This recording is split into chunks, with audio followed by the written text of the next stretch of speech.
Sebelum Yesus lahir, apa yang disembah? Yang menyembah Bapa, menyembah Allah. Yesus itu kan firman. Ya, Siapa sebelum yang Yesus disembah sebelum lahir, Yesus lahir? Yesus itu kan inkarnasi firman, bukan inkarnasi Bapa. Jadi yang Ya, disembah berarti sebelum- bahkan dalam nyanyian kita baca dalam Lukas 2 ya, dalam nyanyian pujian Maria. Siapa yang disembah oleh Maria? Padahal Yesus belum lahir di sana. Nah, Kak, berarti Lukas 1 ibunya enggak, menyembah tunggu, dengar dulu. anaknya. Saya selesaikan satu-satu. Oh, iya. Satu-satu. Ya, jangan jangan buru-buru.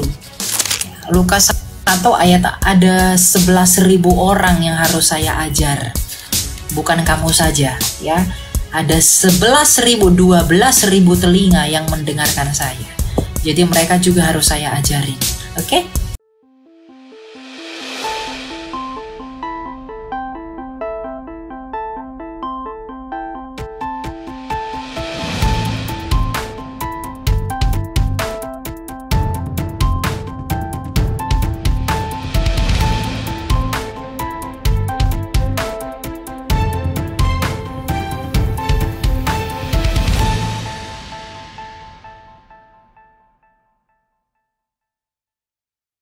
Elia Myron dan Dondi Tan viral diperbincangkan usai menjadi bintang tamu podcast YouTube Dr. Richard Lee yang tayang pada Minggu, 3 Desember 2023. Kehadiran Dondi Tan sebagai bintang tamu di podcast YouTube itu adalah sebagai tanggapan dari isi podcast Dr. Richard Lee bersama dengan Elia Myron yang membahas mengenai agama Islam dan Kristen. Sebelumnya, dalam kanal YouTube-nya, Dondi Tan pada 19 November 2023 menayangkan tanggapan atau reaksi terhadap video podcast antara Elia dan Richard.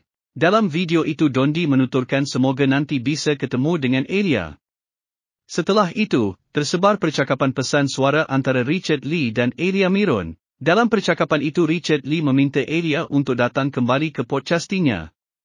Dia menjelaskan akan mempertemukan Elia dengan Dondi Tan. Dalam percakapan itu, Richard mengatakan bahawa momen rencana pertemuan antara Elia dan Dondi itu adalah waktu yang tepat bagi Elia untuk mewartakan Injil, sehingga dia meminta Elia untuk mempertimbangkan tawarannya itu. Richard juga mengatakan kepada Elia bahawa dia akan menjaga Elia selama pertemuan antara Elia dan Dondi. Tersebarnya pesan suara itu lantas banyak menuai kritik dari warganet. Sejumlah orang bahkan menganggap Richard sedang berusaha mengadu domba Elia dan Dondi dalam pembahasan seputar agama yang memang sangat sensitif.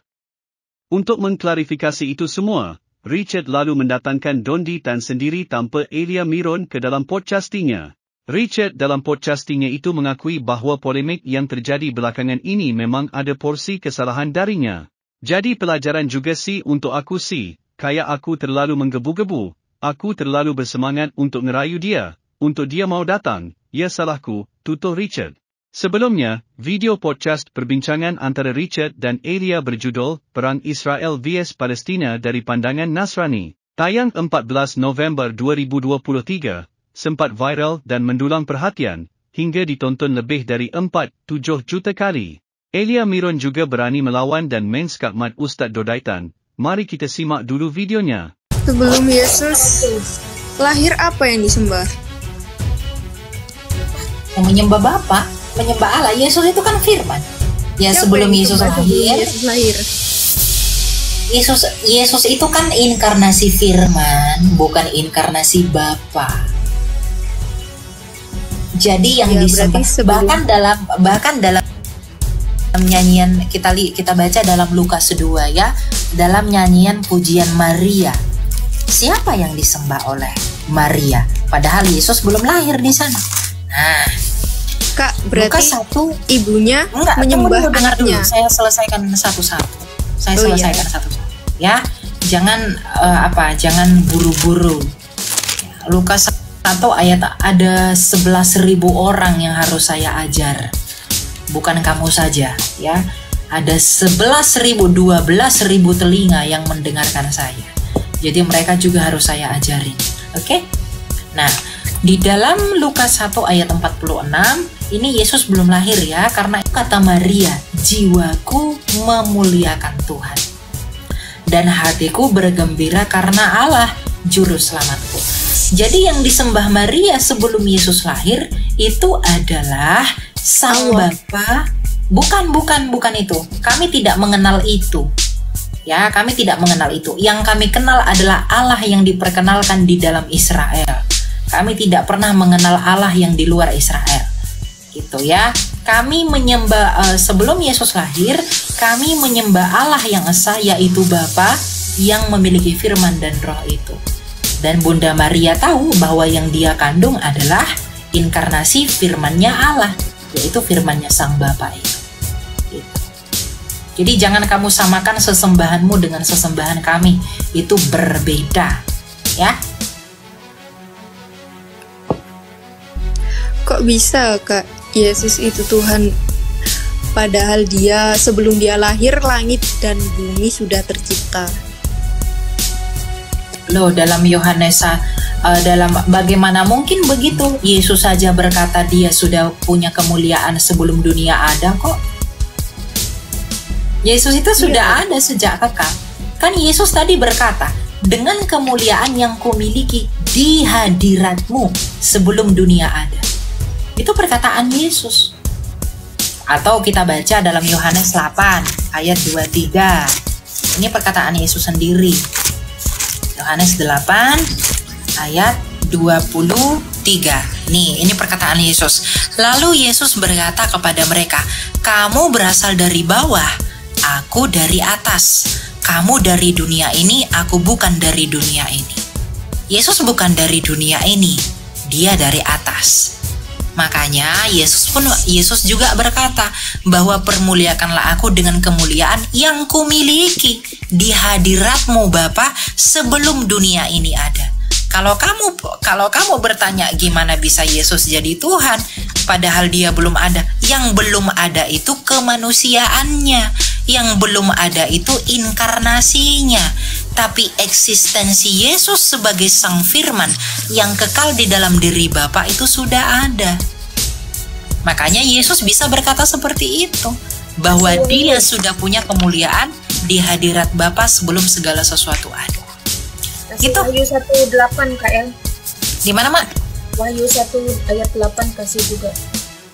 Ya, Wahyu 1 ayat 8 ya. Akulah Alfa dan Omega, firman Tuhan Allah yang ada dan yang sudah ada dan yang akan datang, yang Maha Kuasa.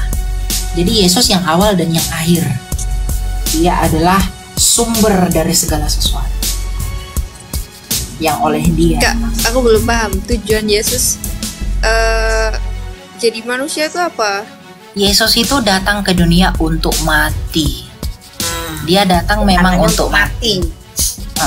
Untuk mati, tetapi matinya untuk apa? Tujuannya untuk apa? Ia menyerahkan nyawanya bagi tebusan banyak orang, agar orang yang percaya kepadanya itu tidak binasa, melainkan beroleh hidup yang kekal. Yohanes 3 ayat 16. Karena begitu besar kasih Allah akan dunia ini, sehingga ia mengaruniakan anaknya yang tunggal, supaya yang percaya kepadanya tidak binasa, melainkan beroleh hidup yang kekal. Jadi Yesus datang ke dunia, Sang Firman itu datang ke dunia menjadi manusia yang disebut Yesus, itu untuk menumpahkan darahnya bagi pengampunan banyak orang. Ibrani 9 ayat 22 kita baca ya. Apa kata penulis surat Ibrani?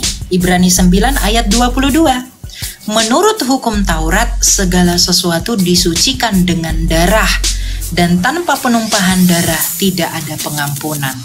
Betul tadi kata Mak Lina, bahwa Allah itu setia kepada hukumnya. Allah itu tidak berkhianat dengan hukumnya. Kalau Allah berkata bahwa kamu harus mati karena dosamu, maka harus mati. Karena darah itu adalah simbol nyawa, maka sejak perjanjian lama, para imam itu harus mengorbankan darah untuk dipercik kepada ruang Maha Kudus sebagai tanda pengampunan dosa. Tetapi di perjanjian baru, anak domba Allah itu telah datang, di mana darahnya untuk mengampuni dosa manusia. Jadi tetap pengampunan itu tetap terjadi, dengan darah yang diberikan oleh Kristus. Jadi kasih Allah itu dinyatakan, tapi keadilan Allah juga dinyatakan. Keadilan Allah di mana Elia yang tadinya semua manusia harus mati karena dosa, tetapi digantikan oleh satu pribadi yaitu Yesus Kristus. Artinya kematian tetap terjadi. Tetapi kasihnya juga dinyatakan di mana ya, di dalam kematian Kristus itu ada kasih bagi yang percaya kepada Dia memperoleh keselamatan. Jadi keadilan Allah ditegakkan dan kasih Allah juga dinyatakan di dalam pribadi Kristus. Makanya di dalam Dialah surga dan bumi ini bertemu, di mana hadirat Allah dan manusia itu bertemu di dalam Dia. Allah dengan manusia itu diperdamaikan di dalam Dia dengan darahnya yang kudus, karena Yesus sebagai bait Allah yang kudus. Di dalam Dialah kita bertemu dengan Allah, karena Dia adalah imam besar kita. Kalau dulu domba-domba hewan yang digunakan orang Yahudi untuk menjadi pengampunan dosa, kalau dulu darah-darah binatang yang digunakan oleh orang Yahudi menjadi pengampunan dosa, tapi kini darah Kristus yang kudus itu yang menjadi pengampunan dosa manusia untuk selama-lamanya. Maka yang percaya kepada Dia akan beroleh pengampunan itu, karena tanpa penumpahan darah tidak ada pengampunan dosa. Jadi memang tujuan Yesus untuk mati, memberikan nyawanya dengan menumpahkan darahnya menjadi tebusan bagi banyak orang. Begitu Aracu? Ya. Gara-gara Elia ini jadi panas kemana-mana.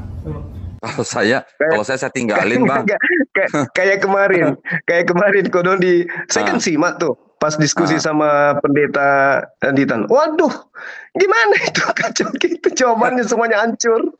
Lah iya kan, ya begini biar penonton aja yang menilai. Pertama kali Yesus diangkat jadi Tuhan tahun 325 di konsil ini. Beberapa oknum tertentu dari gerakan abad ke-7 yang lahir dari semenanjung Arabia sering kali menuduhkan bahwa Yesus baru diangkat jadi Tuhan pada tahun 325 Masehi pada konsili Nisea. Dan tentu saja seperti biasa, tuduhan liar tersebut tentu lahir dan keluar dari orang-orang yang sama sekali tidak pernah mempelajari sejarah dengan tekun dan baik. Di mana tentu saja Yesus sebagai Tuhan tidaklah ditentukan oleh intervensi Kaisar Konstantin pada konsili Nisea tahun 325 tersebut.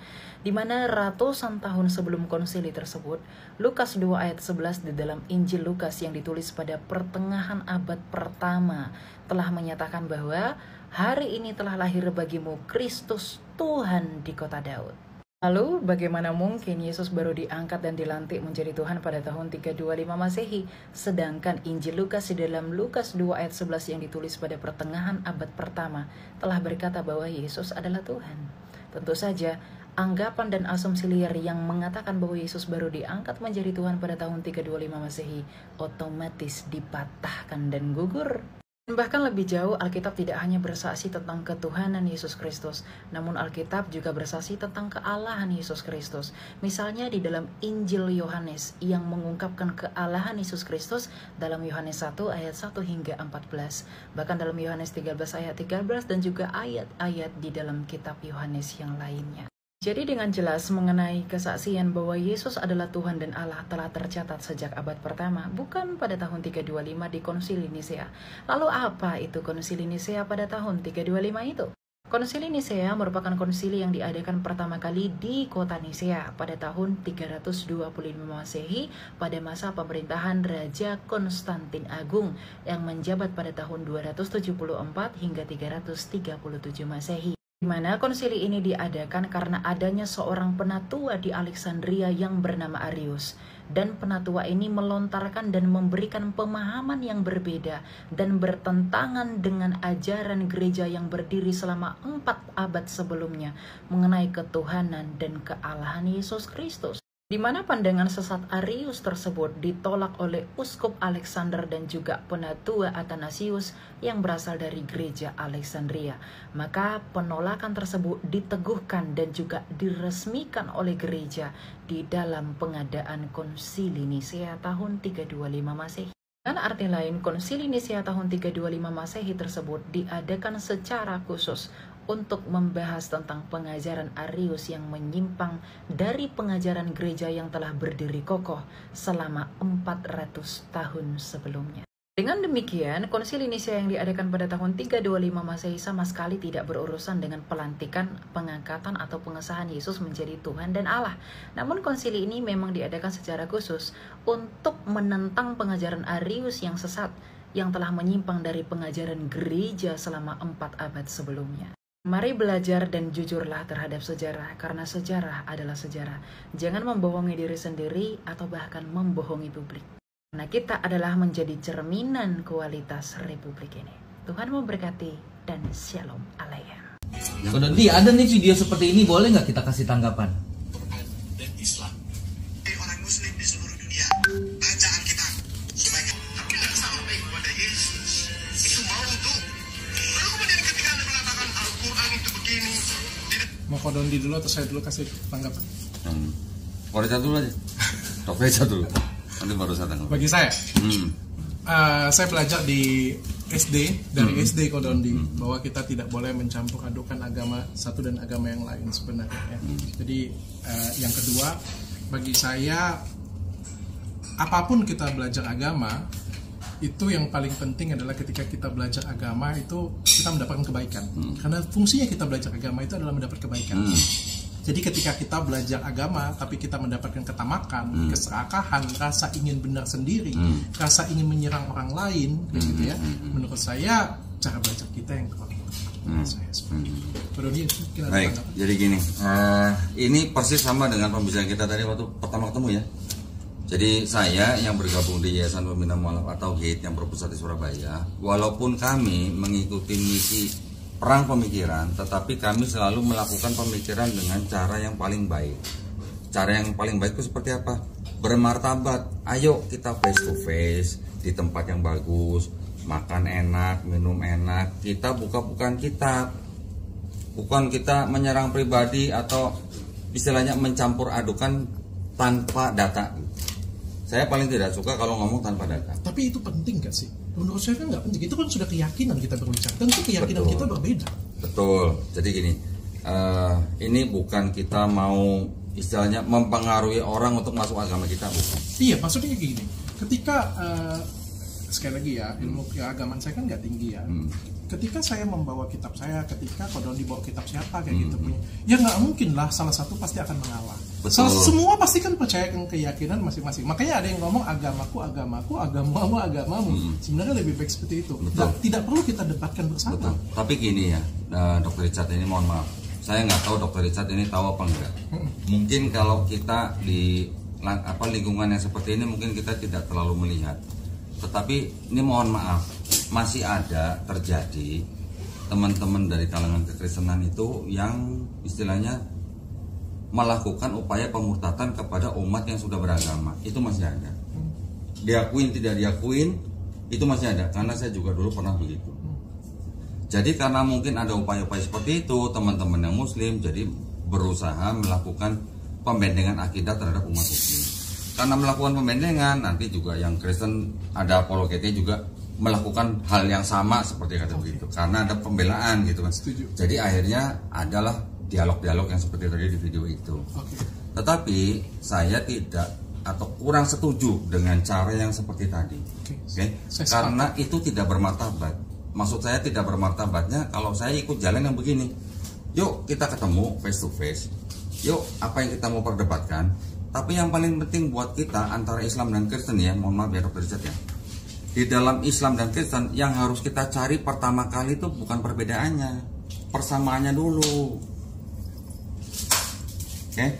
Persamaannya dulu. Dari persamaan itu nanti kalau ada perbedaan baru kita diskusikan. Kalau sudah tidak ketemu, ya sudah, lakum dinukum waliyadin. Percaya masing-masing. Dan saling menghargai, saling menghormati. Saya setuju juga kata Kodondi tadi, yang lebih tepat itu adalah sebenarnya mempromosikan masing-masing. Bukan kayak, ya mempromosikan masing-masing itu ya, kita, ini loh ajaranku, ini ajaran yang ini ajaran yang ini, bukan ini ajaran yang salah. Sampai di situ aja cukup. Sudah jadi panas kemana-mana. Ini yang sebenarnya saya juga gara-gara Elia ini jadi panas kemana-mana.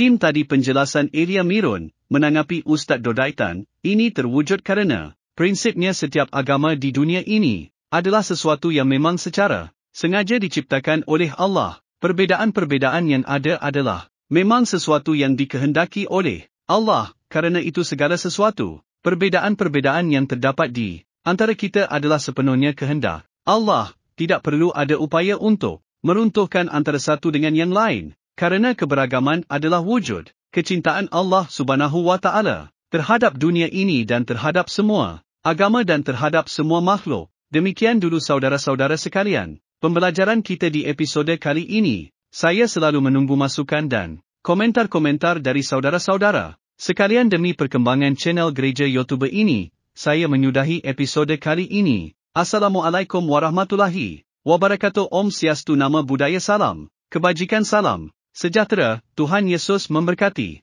Cukup Rp10,000 per pekan. Puji Tuhan kita dapat menjadi dampak, menjadi bagian pembagian Alkitab gratis. Saudara Gereja YouTube mau enggak ambil bagian dalam program membagikan 1 juta Alkitab gratis di Indonesia? Saya percaya pasti mau. Dari Gereja YouTube buat gerakan membagikan 1 juta Alkitab ke seluruh pelosok Indonesia, pasti saudara mau satu Indonesia faham Alkitab. Kita punya sebuah program membagikan 1 juta Alkitab gratis di Indonesia, jadikan Indonesia dengan membagikan Alkitab, membagikan kabar baik dan pastinya kita mau membagikan Alkitab dengan bentuk fisik. Nah ini, kalau kita bersama-sama dukung ini bisa bergandengan tangan, kita gunakan channel Gereja YouTube untuk terus bergerak maju dan berdampak mewujudkannya bersama. Misinya apa? Kita ingin mencetak 1 juta orang yang hafal dan haus akan firman Tuhan yaitu melalui Alkitab gratis. Nah kalau ini bisa terjadi 1 juta penduduk Kristen Indonesia bisa membaca Alkitab, maka kalikan 10. Maka 10 juta orang akan membaca Alkitab, membaca firman Tuhan. Dengan itu, ini tidak akan terwujud kalau tidak dengan cara bergandengan tangan. Saudara-saudara Gereja YouTube, kita gunakan channel Gereja YouTube untuk terus berdampak dan melayani lebih lagi. Dukung program ini, agar kita bisa membagikan 1 juta Alkitab gratis di Indonesia dengan cukup sisihkan Rp10,000 per pekan. Puji Tuhan kita dapat berbagi, berdampak memuliakan nama Tuhan Yesus. Ikutan detailnya ada di kolom deskripsi atau bisa melalui rekening Gereja YouTube yang dinaungin atas nama Yayasan Cipta Pelita nomor bank BRI 04210034205666 dengan menulis P8, artinya program ke-8 Gereja YouTube. Mungkin itu pengumuman kali ini. Saya Abdullah dan semua tim pelayanan di Gereja YouTube dan Yayasan Cipta Pelita mengucapkan banyak terima kasih. Tuhan Yesus memberkati.